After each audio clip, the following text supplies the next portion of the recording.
자, 두 번째 강의 시작하겠습니다. 두 번째는 개인적 종말론을 보도록 하겠습니다. 자, 개인적 종말이라는 것은 쉽게 말해서 우리가 이 땅에서 개인적으로 종말을 맞이하는 건데, 개인적인 종말을 맞이하는 것은 대부분 이제 죽음을 얘기하는 거겠죠. 그래서 첫 번째 테마는 죽음에 대해서 우리가 개인적 종말을 위해 하나님 심판 때 설 때 어떤지, 그래서 상을 받는다는 것에 대한 상급 심판을 같이 나누도록 할 거고요. 그 밖에 중간 추천은 없다라는 내용을 할 텐데요. 먼저 여러분 죽음에 대해서 보도록 하겠습니다. 죽음은 성경적인 의미에서 죽음이라는 것은 separation, 즉 분리를 뜻하는 겁니다. 그래서 성경에서 네 종류의 죽음이 언급되어 있는데요. 첫 번째 죽음은 무슨 죽음이냐면 육체적 죽음입니다. 다시 얘기하면 우리가 창조되면서 인간이 육체와 영혼으로 구성되어 있고, 이 두 개는 아주 그냥 착 붙어서 태어나서 우리가 지금까지 살아왔는데, 이것이 분리된다는 것을 어떻게 표현한다면 육체적인 죽음을 얘기하는 거예요. 우리 육체와 영혼이 착 달라붙어 있다가 분리가 될 때 육체적인 죽음이라고 얘기를 하고, 이 육체적인 죽음은 우리가 가장 많이 접하는 죽음이고 가장 흔하게 우리가 걱정하는 죽음이죠.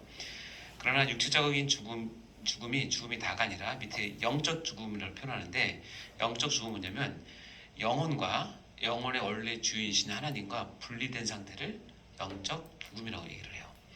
재밌는 건 우리가 태어날 때, 죄 가운데 태어날 때는 영적 죽음을 아는 채 태어나요. 우리 영혼이 육체에 붙어 있지만 원래 영혼은 하나님께서 우리를 창조했을 때 하나님 것으로 연결되어 있었지만, 죄 가운데, 원죄 가운데 태어남으로 영혼과 하나님이 분리된 상태로 태어나는 것을 영적 죽음으로서 태어나죠. 이것을 해결하는 것이 뭐냐면 우리 영혼이 하나님을 다시 만나는 것, 그래서 중생이라고 얘기를 해요. 다시 거듭나고 다시 태어나는 것. 이게 영적 죽음입니다. 영혼과 하나님이 분리되는 것. 영적 죽음 말고 더 심각한 죽음이 있는데, 하나는 뭐예요? 영원한 죽음이에요. 영원한 죽음이 뭐냐면 영혼과 하나님이 분리됐는데 이것이 영원히 분리되는 것으로 결정된 상태를 영원한 죽음이라고 얘기를 해요. 즉 영적 죽음이 있었는데 이것이 해결되지 못하고 결국은 뭐예요? 우리가 이 땅에서 육체 죽음을 맞이함으로 인해서 우리가 영혼을 다시 구원할 기회를 놓치고, 영원한 죽음은 쉬운 말로 지옥 간다 이렇게 생각하시면 됩니다. 영혼이 분리된 것. 그 네 번째는 성경에서 독특한 죽음을 하나 우리에게 소개하는데, 그것은 믿음의 죽음이라는 거예요.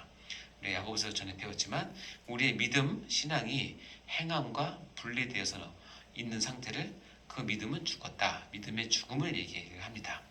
이 네 가지 죽음 중에서 우리가 가장 흔하게 맞이하는 것은 육체적 죽음이지만, 가장 뭐라고 해야 되나 덜 중요하다고 표현해야 되나, 가장 심각하지 않은 죽음은 육체적 죽음이에요. 아까 우리 히브리서에 봤지만 누구나 다 육체적 죽음을 겪습니다. 누구나 다. 그렇기 때문에 육체적 죽음은 어떤 자연적인 과정이고, 육체적 죽음을 해야 실은 하나님 앞에 갈 수 있기 때문에 우리 신자에게 있어서는 육체적 죽음은 영원한 천국에 입성하는 관문과 같아요. 빨리 통과하는 게 좋을 수도 있습니다. 거부하지 마시고. 심각한 죽음은 영적 죽음이겠죠. 그보다 더 심각한 죽음은 뭐냐면 그것이 해결되지 못하고 맞는 영원한 죽음이겠죠. 그리고 내가 신자라고 생각했는데 심각한 건 믿음의 죽음을 가지고 사는 것은 심각한 문제죠. 이런 네 가지 죽음이 있는데 이해하시겠어요? 네. 자, 그러면 테스트를 해볼까요? 자, 이해하셨는지? 자, 야고보서 2장 26절, 영혼이 없는 몸이 죽은 것 같이 행함이 없는 믿음은 죽은 것이다. 죽은 거 두 개가 나와요. 다시 보면 앞에서 1, 2, 3, 4가 있어요. 1, 2, 3, 4 기억해보세요. 육체적 죽음 1, 영적 죽음 2, 영원한 죽음 3, 믿음의 죽음 4라면, 영혼이 없는 몸이 죽은 것 같이, 이것은 어떤 죽음이에요? 믿음의 2번 영적 죽음. 영적 죽음이니까 영혼이 없는 몸, 육체와 영혼이 분리된 건 무슨 죽음이에요? 1번 1번이죠. 육체적 죽음이죠. 이것과 같이 행함이 없는 믿음은 뭐래요? 4번. 이 한 구절에 1번 죽음과 4번 죽음이 같이 나온 거죠. 자, 요한복음 11장 뭐예요? 예수께서 이르시되 나는 부활이요 생명이니 나를 믿는 자는 죽어도 살겠고, 그러면 나를 믿는 자는 죽어도 살겠고, 이 죽어도는 뭘까요? 그렇죠. 1번 죽음, 육체적 죽음이죠. 무릇 살아서 나를 믿는 자는 영원히 죽지 아니한다. 이것은 3번. 그렇죠. 영적 죽음도 되고 영원한 죽음도 돼요. 예, 마찬가지입니다. 같은 죽어도지만 이렇게 다르죠. 마태복음 보면 10장 20절 보면 몸은 죽여도 영혼은 능히 죽이지 못하는 자들을 두려워하지 말고. 자, 몸은 죽여도 이때 죽이는 건 뭘까요? 1번 죽음이죠. 내 생명을 진짜로 죽이는, 하지만 영혼은 능히 죽이지 못한다 할 때 죽인 건 뭘까요? 2번 또는 3번이겠죠? 이렇게 못하는 자들이 무수히 많아요. 그렇죠? 내 육체의 생명을 뺏어갔었어도 내 영혼을 건드지 못하는 사람들은 우리 주변에 무수히 많습니다. 우리 하여튼 교수가 될 수도 있고 거래처 사장이 될 수도 있고 선배가 될 수도 있고 다 있죠. 근데 이런 자들을 두려워할 대상은 아니에요. 성일 대상인데 밑에가 중요해요. 오직 몸과 영혼을 능히 지옥에 멸할 수 있는, 이 멸한다는 무슨 죽음일까요? 그럼 몇 번일까요? 그렇죠. 3번 죽음이죠. 영원한 죽음. 영원한 죽음을 결정시킬 수 있는 분은 한 분이에요. 그래서 여기 단수로 써요. 이를. 앞에는 자들, 복수. 밑에는 이들, 단수. 근데 이 단수 한 분을 뭐하라? 두려워하라는 거예요. 우리를 영원히 지옥에 멸하실 수 있는 능력이 있는 분은 하나님밖에 없으니까 하나님만 두려워하는 뜻이겠죠. 이걸 앞에 나왔던 거니까 넘어가도록 하겠습니다. 행함이 없는 믿음은 죽은 것. 즉 4번 믿음이 죽음을 얘기하는 것이겠죠. 자, 이렇게 우리가 죽음을 맞이해서 하나님 앞에 설 때 하나님의 심판대 앞에 서게 된다고 성경을 가르칩니다. 자, 하나님의 심판대 앞에 설 때는 세 종류의 신자가 있다라고 되는데요. 첫 번째 신자는 뭐예요? 하나님께 상급받는 신자. 두 번째 신자는 신자가 아니라 두 번째 사람은 하나님께 형벌을 받는 불신자. 여기까지 이해가 되죠? 세 번째는 뭐예요? 박수치는 신자. 박수치는 신자는 뭐예요? 자, 이거 하나씩 볼게요. 인간이 모두 죽으면 하나님 앞에서 이 세 종류로 갈라져요. 하나님께 상급받는 신자, 하나님께 형벌받는 불신자, 박수 쳐주는 신자, 이렇게 되는데 첫 번째 상급받는 신자는 이겁니다. 고린도서 3장 14절 읽어볼까요? 시작. 만일 누구든지 그 위에 세운 공적이 그대로 있으면 상을 받고. 여기 보니까 어쨌든 우리가 하나님 섰을 때 상을 받는 사람이 있다는 거예요. 네, 첫 번째이죠. 상을 받는 사람이 있구나. 상이 뭔지 뒤에 보도록 하겠습니다. 자, 하나님께 형벌받는 불신자가 있다는 거예요. 요한계시록 21장 8절에 보면 정확히 나옵니다. 읽어볼까요? 시작. 그러나 두려워하는 자들과 믿지 않냐는 자들과 흉악한 자들과 살인자들과 음행하는 자들과 점술가들과 우상 숭배자들과 거짓말하는 자들은 모든 자들은 불과 유황으로 타는 못에 던져지니 이것이 둘째 사망이라. 이 둘째 사망이 뭐냐면 하나님께 영원히 받는 심판, 즉 영원한 죽음을 뜻하는 거예요. 여기 보면 두려워하는 자들, 믿지 않는 자들 다 나오잖아요. 하나님 앞에 섰을 때 영원한 형벌을 받고 둘째 사망으로 빠지는 불신자가 있구나 하는 것을 우리가 알 수 있죠. 자, 세 번째는 박수치는 신자가 누구냐면 고린도서 3장 15절에 보면 있습니다. 읽어볼까요? 시작. 누구든지 그 공적이 불타면 해를 받으리니 그러나 자신은 구원을 받되 불 가운데서 받은 것 같으리라. 불 가운데서 받은 구원이라는 얘기 들어보신 적 있어요? 조금 이따 같이 한번 다시 나눌 텐데요. 여기 보면 불 가운데서 받았는데 구원은 받았는데 불 가운데서 받은 구원 뭐냐면 여러분이 만약에 여름에 휴가를 갔어요. 휴가 가서 올해 가족들이 휴가 갔으니까 그래도 호텔에서 숙소를 잡아놨는데 호텔이 이래서 10층 정도 돼요. 한 2시쯤 자고 있는데 갑자기 사이렌이 울리면서 불이 약 오르는 거예요. 눈 딱 떠보니까 벌써 복도에는 매캐한 냄새하고 연기가 막 있어요. 그때 여러분은 일어나서 머리 빗고 이빨 닦고 화장하고 나오겠습니까? 어떻게 나오죠? 그냥 나옵니다. 1초를 만약에 지체하면 죽을 수도 있어요. 그러니까는 진짜 속옷바람으로 속옷 없으면 그냥 나옵니다. 그리고 연기가 꽉 차잖아요. 그러면 사람은 본능적으로 창가로 가서 이 연기의 그 공포가 있거든요. 한번 숨 마시면 막 정신이 없대요. 그러니까 한참 밑인데도 불구하고 거기가 산소가 있으니까 뛰어내리는 거예요. 그럼 어떻게 되죠? 죽어요. 왜냐면 이게 너무 두려우니까. 근데 여러분이 그렇게 있다가 진짜 속옷바람으로 뛰어나왔어요. 그 구원을 받았죠? 구원 받았잖아요. 근데 속옷바람 뛰어나와서 지금 밖에 나오면 돌아다닐 수 있겠어요? 나 구원 받았네. 그러고 하시겠어요? 뭐부터 하죠? 옷부터 해야 될 거 아니에요? 부끄러운 구원이라고 표현하잖아요. 이런 구원이 있다라고 얘기를 해요. 이게 박수치는 진짜예요. 왜냐면 앞에 나온 상 받는 승자들이 하얀 옷을 입고 하나님께 상 받을 때 자기는 부끄러운 가운데서 좋겠다, 부럽다, 나도 잘할 걸, 이런 신자들이에요. 좀 이따 보겠습니다. 따라서 개인적인 종말론을 할 때 제가 강조하는 중에서 뭐냐면, 개인적인 종말론은 우리가 죽는다는 걸 인지하는 게 중요한 게 아니라 어떤 준비가 중요하다고 했잖아요. 이게 뭐냐면 상을 받는다는 것에 대한 개념을 잡으셔야 되는데, 이 상을 받는다는 것에 대한 개념이 실은 교리적으로는 잘 설명이 안 돼요. 좀 어려워요. 그리고 이게 일치되지 않는데, 왜냐면 계시록이나 이런 데 보면 이게 묵시문학이기 때문에 여기 상을 받는 내용들이 진짜로 우리가 원하는 그런 상인지 다른 걸 표현한지 애매하긴 해요. 그러나 중요한 건 뭐냐면 여기 표시된 상급 신앙을 갖는 것은 너무너무 중요해요. 상급 신앙을 갖는 것은 내가 이 땅에서 이미 예비된 심판을 앞두고 준비하는 과정에서 반드시 가져야 될 것이 상급 신앙이기 때문에 그래요. 자, 하나씩 볼까요? 우리 상에 대해서 봅시다. 자, 상이 무엇이냐 아주 정확히 표현되어 있는데 고린도전서 9장 18절 읽어봅시다. 시작. 그런즉 내 상이 무엇이냐? 내가 복음을 전할 때 값없이 전하고 복음으로 말미암아 내게 있는 권리를 다 쓰지 않은 이것이로다. 제가 여러분에게 재테크를 하나 알려드릴게요. 여러분 부자가 되는 방법. 이건 아무도 안 알려주는 건데 아십니까 여러분? 여러분이 쓰는 것보다 돈을 많이 벌면 부자가 됩니다. 그렇죠? 너무 간단한가요? 아주 얘기하면 여러분 통장에 나가는 것보다 입금되는 게 많으면 쌓이면 부자가 됩니다. 너무 쉽죠?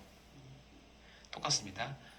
내 상이 뭐냐? 사도 바울이 내 상이 뭐냐면 내가 복음을 전할 때 어떻게 전하냐면 값없이 전해요.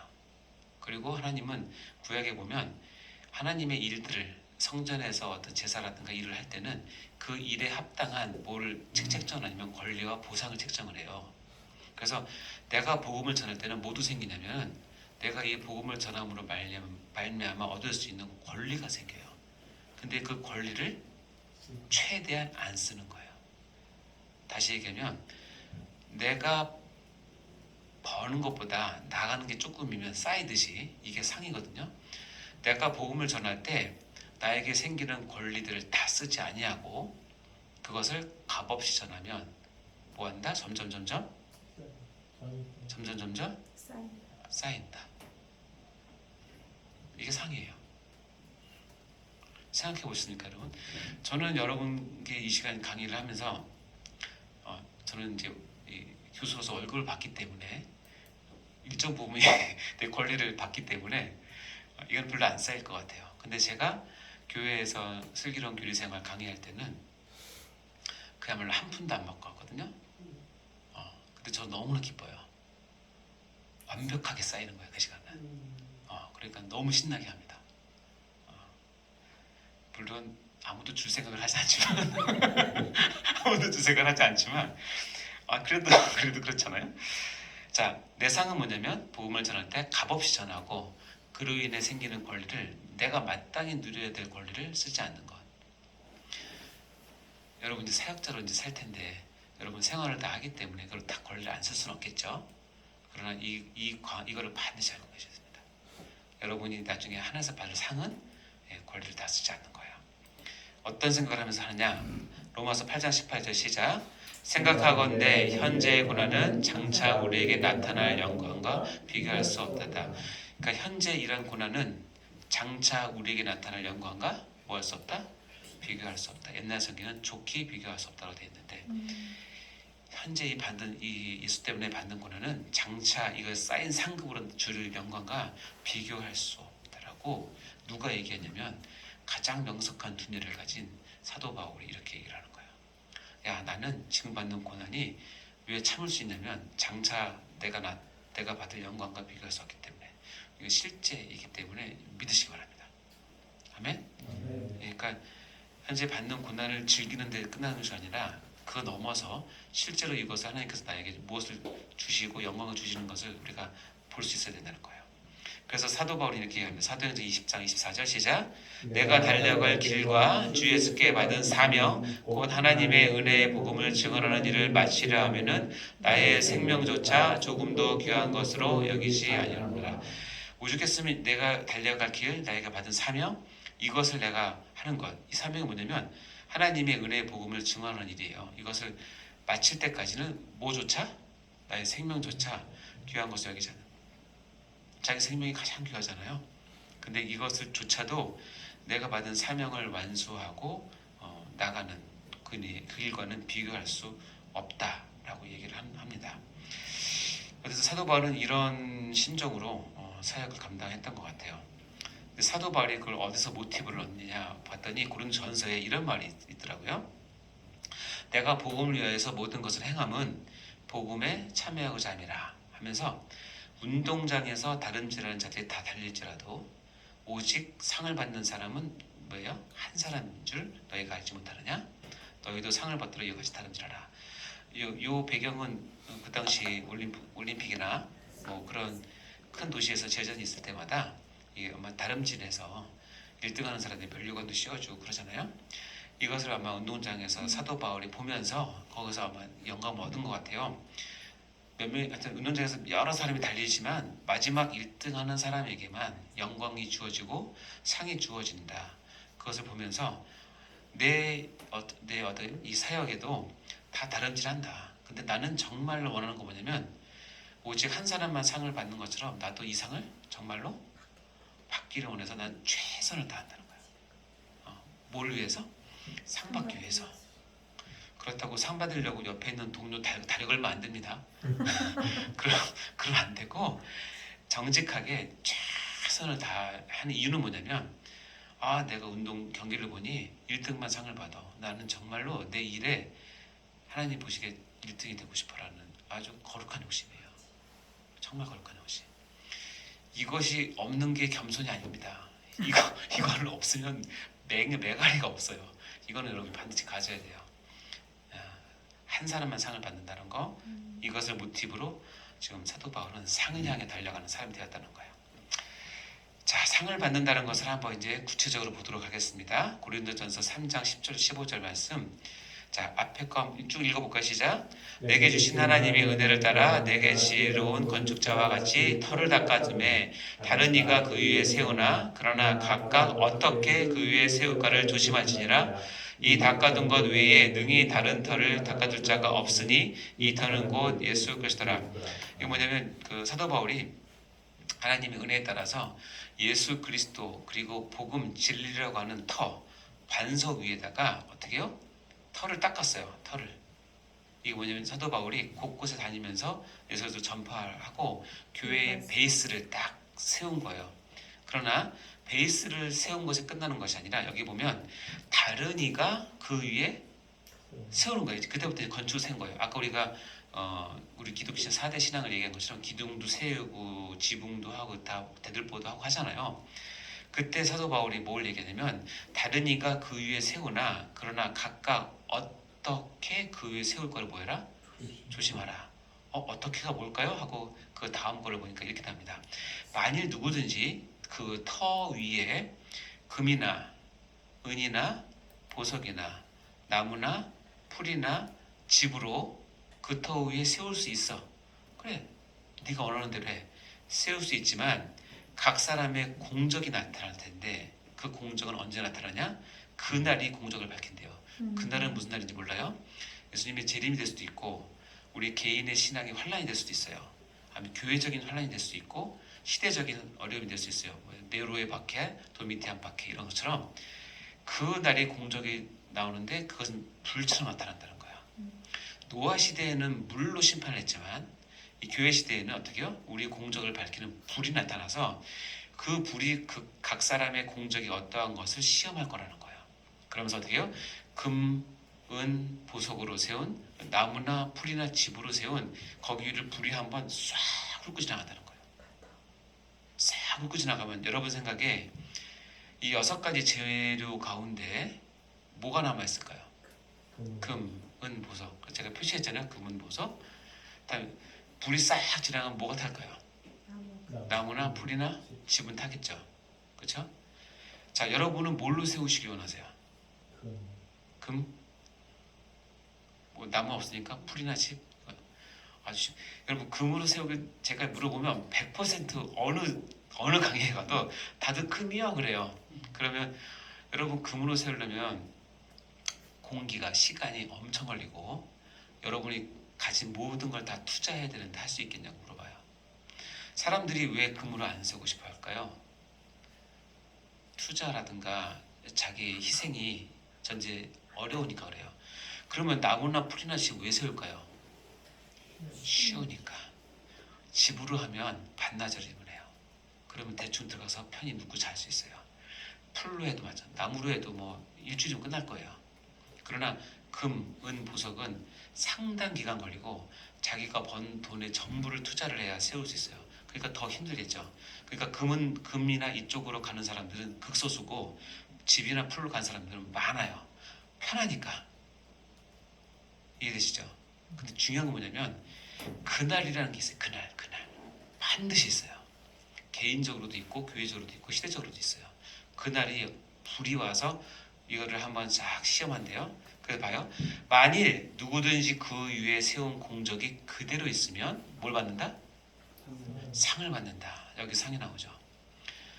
금과 은과 보석과 같이 불에 안 타는 내연성 재료로 만든 집을 짓는 사람이 상을 받는 것이고, 만일 누구든지 그 공적이 뭐예요? 불타면 뭐예요? 해를 받는다. 여기서 해를 받는다는 것이 구원이 취소된다? 구원이 없다는 뜻인가요? 아니에요. 아까 제가 좀 전에 봤지만 이 터는 예수 그리스도이기 때문에 예수 그리스도의 터 위에 세운 사람들은 구원받은 사람이라는 뜻이에요. 이건 변할 수. 여러분 이제 구원을 말씀드렸지만 구원은 우리가 좌지우지하는 것이 아니라 하나님이 절대 주권으로 좌지우지하는 것이니까 이건 바뀌잖아요. 그러나 그 위에 내가 무엇을 세울까는 누가 결정해요? 내가 결정하는 거예요. 그럼 어떻게 돼요? 싹 공적이 불타면 해를 받아요. 한마디로 혼나요 하나님한테. 근데 밑에 뭐야? 그러나 자신은 뭐가 돼? 구원을 받되 어떻게 해요? 불 가운데서 받은 거예요. 이런 사람이 많을까요? 적을까요? 많죠. 여러분은 이런 사람입니까? 지금? 여러분이 지도하고 있는 성도나 학생들을 이렇게 내버려 둘 겁니까? 이렇게 안 되면 그냥 한 영은 붙잡고 씨름해야 돼요. 그게 제자 양육이에요. 너 그렇게 살면 안 된다. 예수 믿는다고 구원받았다고 거기 만족하며 사는 게 종말론 신앙이 아니에요. 종말론 신앙은 그런 뜻이 아니라 여기 나온 것처럼 어떤 불이 와도 어떤 시련이 와도 내 목숨을 바쳐서라도 이 상이 남겨지는 신앙을 종말론 신앙이라고 얘기하는 거예요. 자, 이제 6가지 제휴 중에서 우리가 뭘 해야 되지? 아시겠죠? 홀라당 불탈 거 많이 하지 마세요. 겉으로 보긴 좋지만 별거 아니에요. 뿌리 없는 믿음 금방 넘어집니다.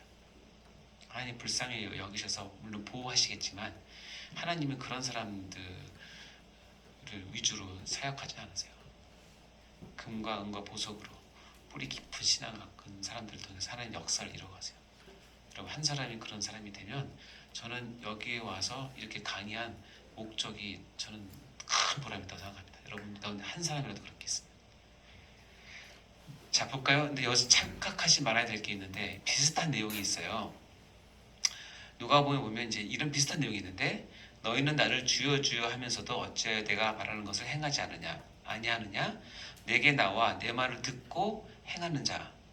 그 뒤에 보면 내 말을 듣고 행하지 않는 자 두 개로 나누거든요. 누구와 같은 것을 너에게 보이리라. 집을 짓되 깊이 파고 주추를 반석 위에 놓은 사람과 같으니 내 말을 듣고 행하는 사람은 큰 물이 나서 탕류가 그 집에 부딪히되 잘 지었기 때문에 능히 요동치 못하거니와. 그 다음에 뭐예요? 듣고 행하지 아니하는 자는 주추 없이 흙 위에 집 지은 사람과 같으니 탕류가 부딪힘에 집이 곧 무너져 파괴 대비 심하니라. 어떻게 보면 비슷한 내용 같지만 이건 전혀 다른 내용이에요. 이것은 뭐냐면 듣고 행하지 않는 것, 듣고 행하는 것. 즉 참 믿음 위에서 하는 신앙 하는 사람과 거짓 믿음에서 하는 사람 구별한 거예요. 그래서 주춤 없이 다 무너지는 사람들은 엄밀하게 따지면 구원에서 제외된 사람에서 볼 수도 있겠죠. 이것과는 앞에 거랑 좀 다르다는 것을 말씀드리는 겁니다. 두 개를 착각하시면 안 된다는 거. 자, 따라서 상급을 받는다. 그럼 다 받고 싶죠. 이게 이제 아까 얘기했지만 그렇다면 요한계시록에는 이 상급 받는 사람들이 어떤 삶을 사는 사람들인가에 나오는데요. 또 내가 보좌들을 보니 거기에 앉은 자들이 있어 심판하는 권세를 받았더라 하고 그 사람들을 묘사를 했는데 그 사람들은 맨 밑줄을 봐요. 그리스도와 더불어 1000년 동안 왕노릇하는 사람들이에요.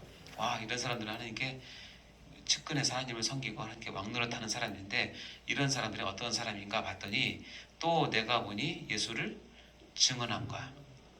하나님의 말씀 때문에 뭐한 자?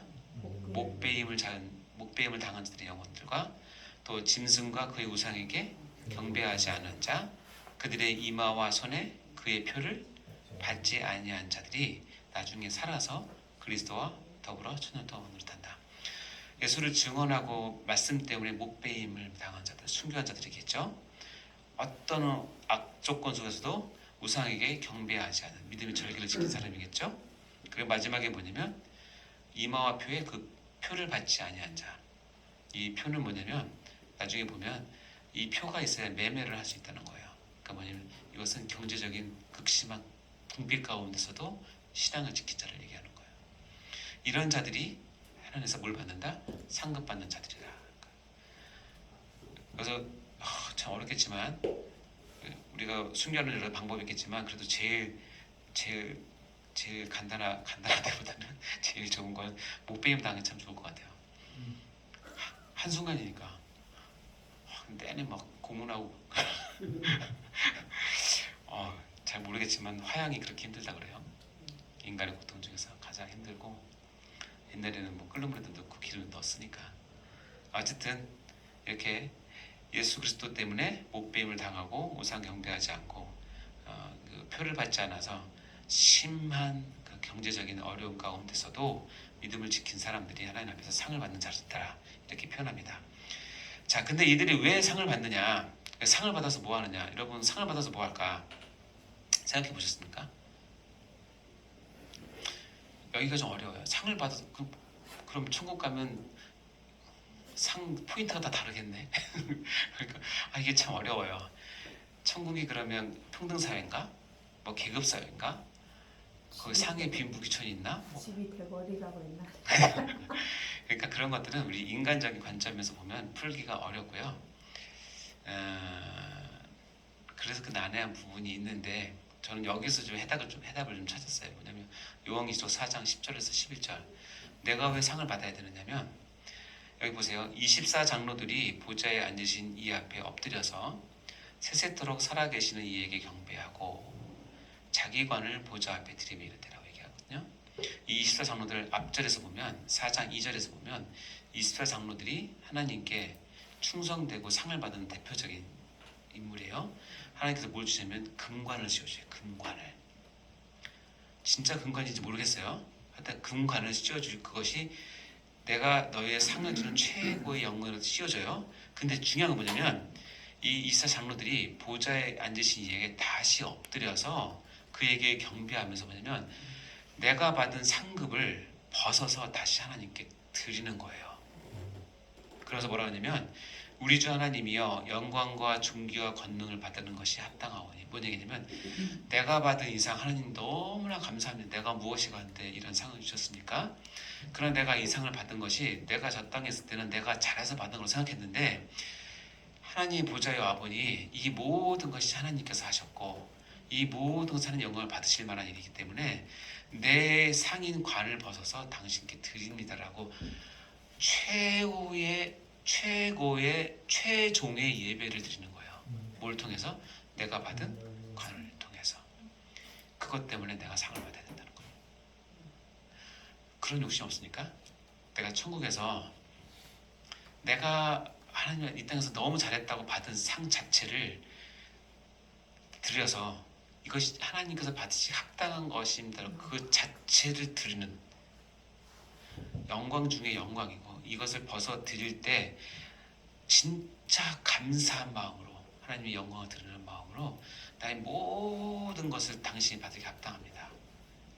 이렇게 할 수 있는 게 뭐냐면 머리에 뭐가 있을 때? 그거가 있을 때. 그러니까 상 받을 만하지 않겠어요? 저는 그래서 거기 가서 상을 가지고 자기가 배두리고 산다 그런 의미보다는 마지막 하나님의 예배를 진정으로 가치 있게 깊이 있게 영혼을 드릴 수 있는 건 뭐냐면 내가 받은 상을 갖고 가더라고요. 그래서 상급 신앙은 뭐냐면 내가 이 땅에서 진정으로 하나님을 사랑하고 하나님께 영광을 돌리기 위해서 이 땅에서 해야 될 일이에요. 많이 받으셔서 이 땅에서가 아니라 거기 가셔서 그 하나님의 앞에 예배 드릴 때 내 것을 벗어 드리는데 그때 하나님께서 나를 바라보시며 얼마나 그윽한 눈으로 감격해 하실까. 그 하나 때문에 사도 바울은 그런 고난 가운데서 사역을 한 거죠. 자, 다음 거는 세 번째 가서 보겠습니다.